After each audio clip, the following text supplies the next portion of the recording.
Welcome back to Beautiful Work, Beautiful Life. You're here with two life coaches, and we are using our voices to invite you into inner work, or what we call the beautiful work. And we are inviting you into the beautiful work so that you can have a beautiful life. We hope you want that. We want it for you. Laurel, how are you today? I'm well. How are you today? I'm doing well. And I'm so excited to be talking about this. I know. So we are using our voices today to invite you to look at how your voice might be holding you back or keeping you from getting the things that you want or That's right. stopping you. It might be getting in your way without It you might be even getting in knowing your it. way. I know. I don't know, Laurel. This is a very personal topic for us, isn't it? Oh, yes. How much time do we have? I have a lot to say about this.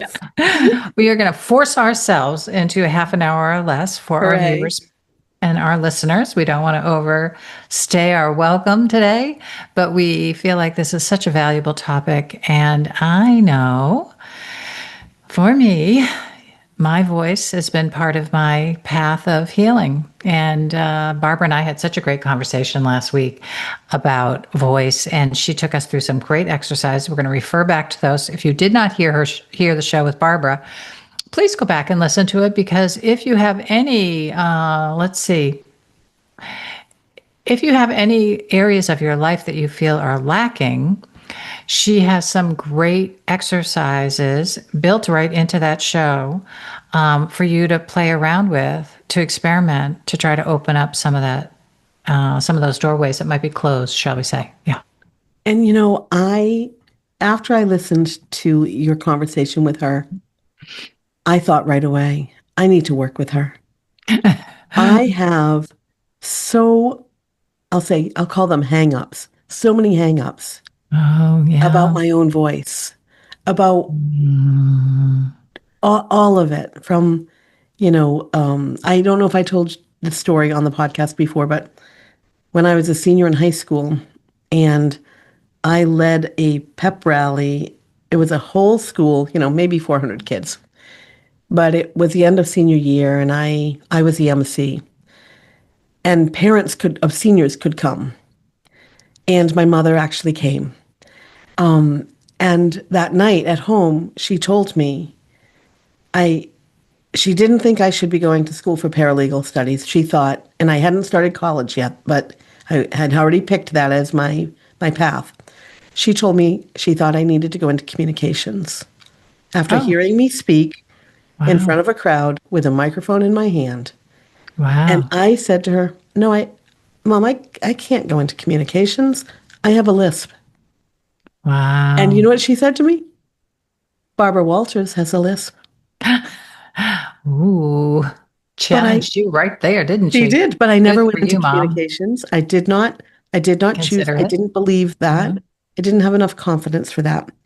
And I will make this a very short story, but when my dad died years later, so I don't even know how old, but I was in high school in 1981, right? So my dad died in 2009. So decades later. Yeah, right. And I had taken care of him for many years after my mom died. The day after he died, I was invited to take a position in the corporate communications department at work. Wow. As a special assignment. And I left the office that day after this invitation came. Now, I had no formal training in communications. And I looked up at the sky and I said, "Thank you, Mom." And I worked in communications after that. Wow. Did you like it? I loved it. It was a great fit.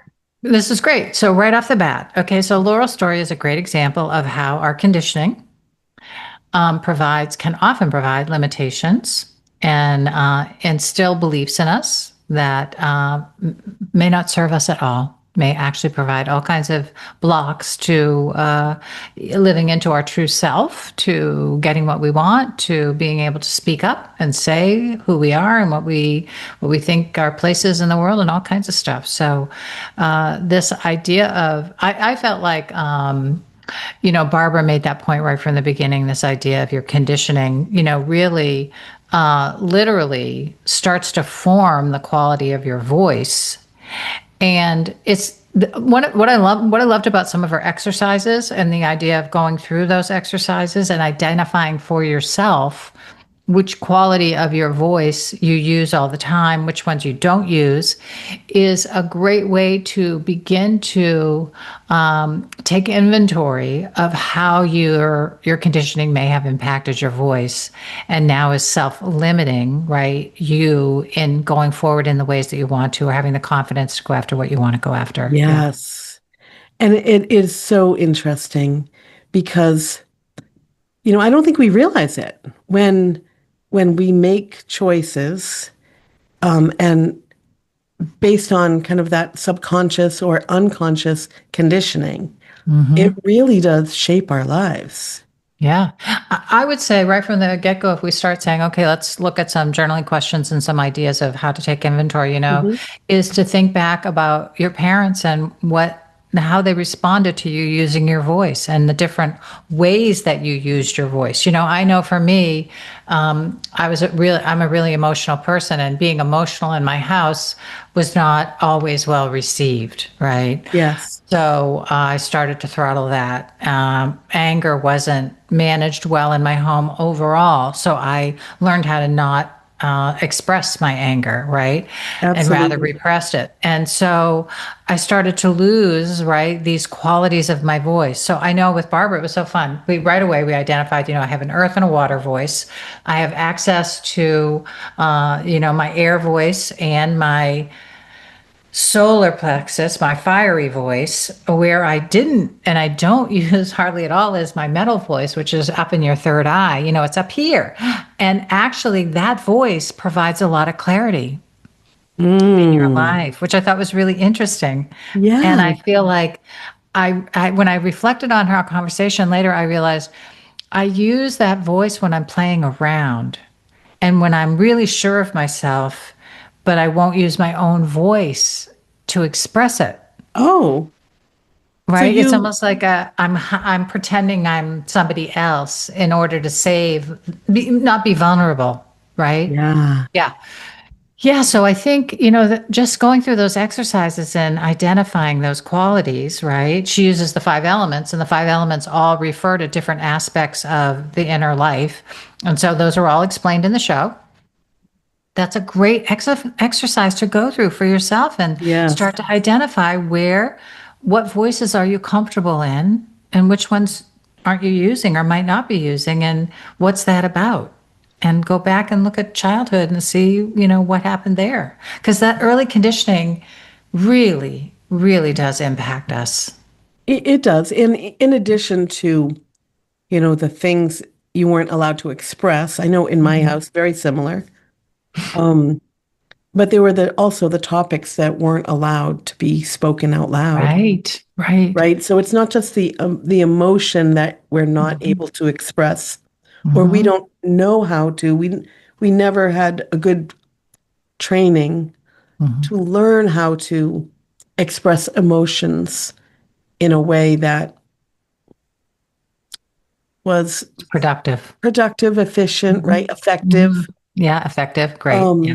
Um, and then the topics, so many people, myself included, there's a lot of topics that are not allowed to be brought up.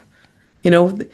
Make the list of Thanksgiving dinner topics Mhm. that aren't allowed because you don't want a family fight, right? Yeah. Yeah. you know, Yeah. and they're the Yeah. topics that when we don't allow ourselves to speak into, when we repress our thoughts, our opinions, our feelings, our emotions, even our beliefs, all of that gets stored in our bodies, as we know.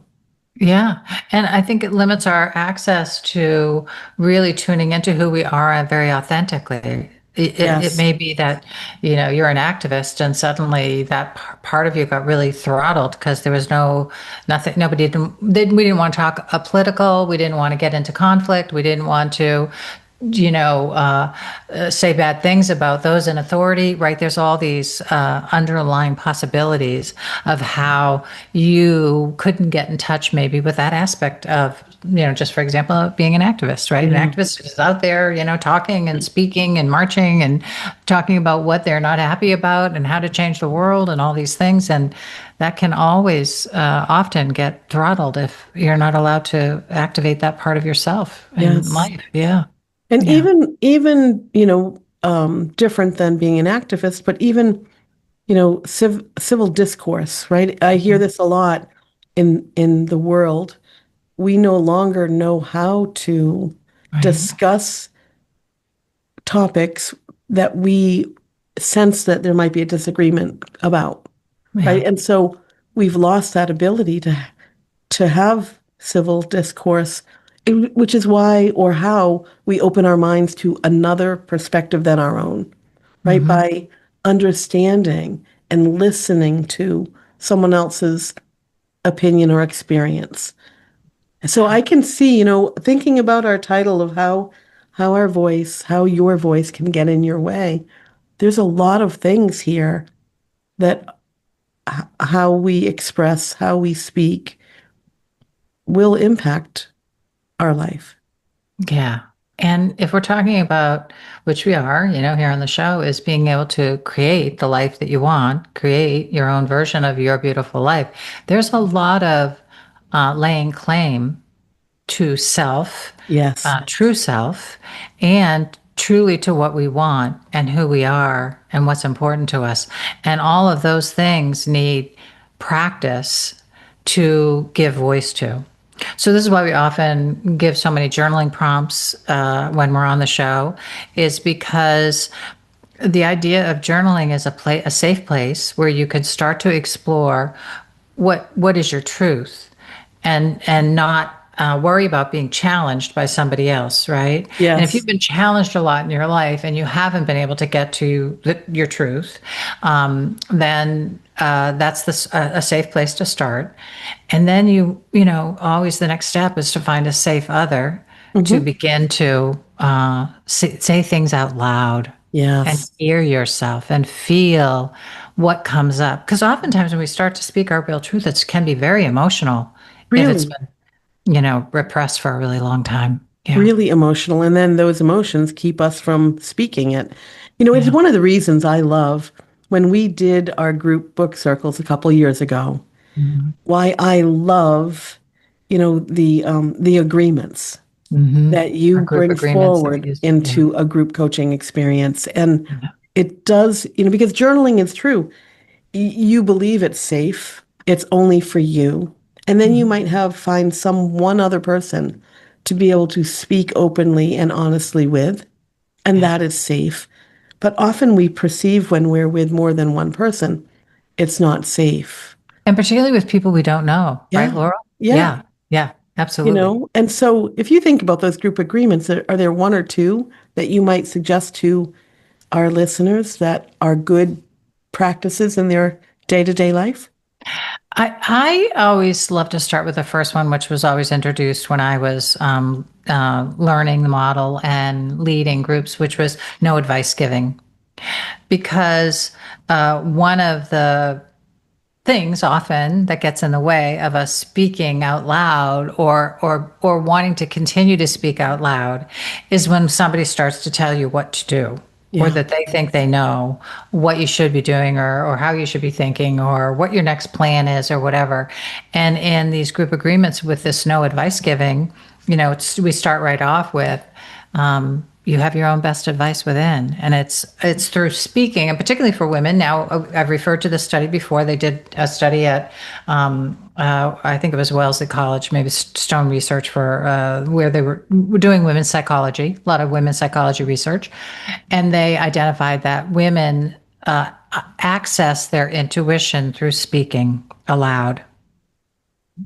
And so for us, particularly as women, any woman listening to the show, this aspect of finding your true voice and finding a safe space to speak gets you in touch with your embodied power, right? Which is Yes. your intuition and the deeper wisdom within. Yeah. Yeah. So Yeah. that one right off the bat. How about you? Yes. When you think back on the agreements, does anyone stand out for you? And if you don't know it fully, I can help you. I don't know it fully. Yeah. So what, I think that no advice giving is probably the foundational one for me too. Hmm. Hmm. And it has been really good for me in my personal relationships, especially with my Yeah. children, right? My children are Yeah. adults. They don't need my advice. And when they do, I trust they'll ask me for my advice. Hmm. So, early on I had to even before you and I ever connected, I think it was when my daughters were in college, I would begin to ask them when they'd call on the phone and unravel something for me. Hmm. I would ask, do you need me to fix this or do you need me just to listen? Yeah. Right? And So it's the powerful. it's the listening Yeah. that most people need more than anything else. I know, I know. And so empowering. Again, we come back to these agreements being very empowering because, if you can get in touch with your own best advice, then you feel like you came to your own solution, nobody outside. You begin to no longer look outside yourself for the answer, how to move your life forward, Yes. how to make the changes, right? And when I you also, do that, yeah, it I believe for me it's made me a more confident speaker. It's given me the ability to use my voice more confidently because I am not looking for others' opinions, right? yeah, I'm not I know I have the wisdom and the answer in myself and let me share that wisdom with others. So I do think it helps us be more confident. yeah. I also love one person speaking at a time. And it really is, it's like right out there, right from the beginning. So everybody learns how to wait for the other person to finish speaking, right? And there are other agreements that follow up with this one. But it's that idea of oftentimes when we're sensitive, if we're out in the world and we're speaking and people talk over us, or they're not really listening or they interrupt us, it shuts us down. We don't even want to continue speaking, right? We Yes. feel we don't feel we're being heard. We don't feel like we aren't necessarily being listened to fully. And so that one person speaks at a time agreement, allows us to express ourselves fully. Yes, because when you feel dismissed, Hmm. at least in my personal experience, what I do when I feel dismissed is I make the decision right then and there that I don't need to expend my energy or time in this situation because I've been dismissed, Yeah. right? And Yeah. so it is really important to have that as well.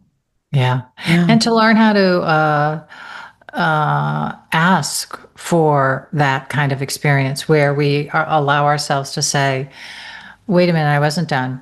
Can you let me finish? Right. To develop the confidence to be able to do that. Because once these group agreements and we're not, we kind of went off on a tangent with the group agreements, but once they're instilled inside, which is what I did, in that experience, which is why they became so powerful to me and then why I wanted to teach them, is they enhanced my ability to communicate both for myself really well, but then to be able to take in what other people were saying in a full way without inner judgment and waiting to share what I needed to say next and being distracted by all those things, but learning how to quiet internally and truly be present for other people.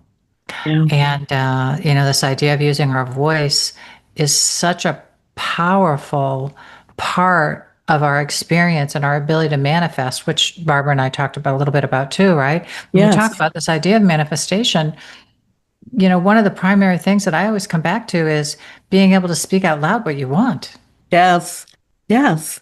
And And sometimes there's, it's that simple, isn't it, Laurel? I know I had a year last year where Kind of, speaking about what I wanted actually led to me having what I wanted. yeah. So what do you think if we had to think about a couple tips or tricks for our listeners, what's the process to figure out, is your voice holding you back? How does the Yeah. voice get in the way? Yeah, we have some journaling prompts in the show notes, so we may hit some of those and we may not. But I always feel like going back to, again, doing. I would definitely say, what were you allowed to talk about? What weren't you allowed to talk in the house growing up? Because I feel like that's such a big space of the early conditioning to be able to really tune into where you might have gotten throttled early in life, and then those kind of stuck with you, right? Yes. So that part is really important. I think for me the other piece is feeling like, where in your life are you not manifesting what you want, and then to begin to look at, what are you doing with your voice? Yeah. Right. Yeah, Right. Does anyone know what you want? Are you right. speaking out loud about what you want? Yeah. And this reminds me of a conversation you and I had almost a year ago when we were talking about, how do you hold a dream when other people don't share that dream? And Mm, I don't remember the words that you and I were speaking. What I came out of that conversation with is, one of the ways to keep your dream alive is by speaking about it, hmm. even if other people don't have that same dream. Yeah. And I think that is really a big part of whether you believe in manifestation or not, that speaking about your dreams, your desires, what you want, the kind of life that you envision for yourself, if you are not speaking out loud about that, you know, I wonder if you're holding yourself back. I know I was, because Absolutely. because speaking something into life and speaking about it out loud strengthens that thought into a belief. It turns the thought into a belief. Yeah. Yeah. Yeah. And it's that alignment piece that we talked about in April, right? If Yes. we go back to that, and if people want to refer back to where can I explore this a little bit more, go back to the alignment, because this whole idea of aligning, I always think aligning word, thought, deed, word, thought, deed, word, thought, deed, right? And so alignment internally with word and thought is this some of the essence of being internally aligned, right? So Yes. we act, right? We think, and we speak, and all of those need to be in alignment. And if you're holding something in you that you want, and you won't let it come out here in voice, in word, or even in writing, if you're just keeping silent with it, it's really hard to bring it forth. It's almost nearly impossible to do that. It So, is true. yeah, this inner alignment part is really important. And our voice, thinking about how our voice is an essential part of that, right? So, the inner voice is thought. So even just remembering that your inner voice, whatever you're speaking to yourself, is so important as well. Just like that's why we talk so much on this show about learning how to get rid of inner criticism, and learning how to stop judging yourself, and learning how to befriend yourself, and learning how to have really good inner dialogue with Yeah, self. All of that really matters for this very reason. it really does. The other thing I would add to it, to what else you can do, right? If you begin to realize there are places that your voice is holding you back, is create or find a space to speak freely. Yeah. Right? It might be a support group, it might be a group coaching program, it might be with one or two trusted friends. Yeah. But find a space where you can speak out loud about all the things, Yeah. your thoughts, ideas, beliefs, fears, all of that. Yeah. Feeling like you're part of that you have a support system that is holding you, particularly for women, because we are so relationally oriented. That's how our psychology is actually naturally kind of built into the world. And so that to have that support system where you feel like people are aligned with you and behind you and supporting you and holding you and cheering you on, really, again, oftentimes gives us that extra boost of confidence to really speak out Yes. and use our voice in the way that we want to. Yeah, Yeah. and I want to caution here that I'm not talking about a group that everyone thinks the same, right? No. It's No. it's not a group think where you find a safe space because they all agree with you. Right. It's a space, I like to think about my friends that I call my Dover girls that have been friends with since elementary school. We don't all agree on all the things. We don't. But I can show up and have any conversation with them because it's that trusted space. They know Yeah. me, they love me, they respect me, regardless if we voted for the same person or Yeah. we have share the same religious or spiritual beliefs. Any of that. Yeah. So I think it's really important to have that safe space. Absolutely. Yeah, Sometimes we have to create that. we Sometimes if do. we can't necessarily find it easily, sometimes we have to create it, or we have to go to places or find places where we can be ourselves fully and then find like-minded people, Yes. right? And show up as we really are. Because this idea of having, it's not, again, groupthink, it's having people that value what we're talking about here, which is being authentic, using your voice, not avoiding conflict from within. Yes. So many of these things, right? Yeah. Which there are many loving people in the world. When you get out there and you start really connecting with people, there are many people that can be a support system to you. So if you don't have them in your life, they are there, but you got to go outside your comfort zone. That's Usually, right. yeah. You have to create what you want. Hmm. Yes. Yeah. Yeah. Anything else coming up for you, Laurel? No, because I know we want to be mindful of how much Mm. time we Yeah. take. Yes. We could Yes. talk all day. I do know that.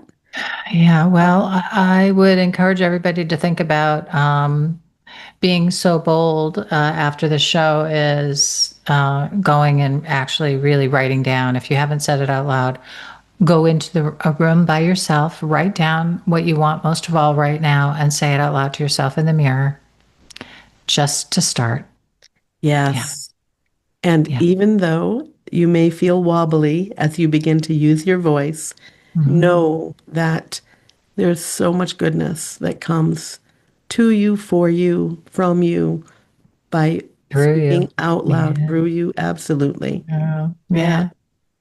Thanks for being with us again out there. We really love it when you're receiving us and joining us in this inner work. And we'll be back for more, won't we, Laurel? We will. And thank you for giving us a safe space to Mm, share our voice with you. yeah. All right. All right. Bye for now. Bye bye.